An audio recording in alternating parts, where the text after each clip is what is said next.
have a representation of what we feel is one of the most exciting new lines of petunias in the marketplace today. We have the CAPELLA. CAPELLA came out a few years ago, and what we were searching for in our breeding line with this is a nice early petunia for compactness. So we bred it for compact performance, and what makes a nice tidy quart is able to finish it early for the early market. But we just this year have come out with two of the most important colors to flush out the line, and that's the red and the hot pink.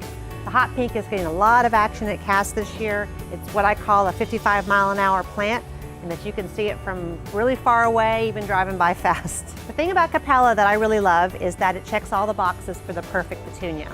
It performs really well in propagation, gives you a nice, solid, strong liner to begin with, makes a nice, tidy little quart, but it will also continue to grow. And you can see it's going to fill out even this one plant per pot 8-inch into a nice full plant. And when it gets home with the consumer, a lot of other compact genetics on the market will just sit there and they won't continue to grow. This one will continue to grow and flourish and get size on it, which makes the consumers much more comfortable with their gardening abilities, makes them feel more confident.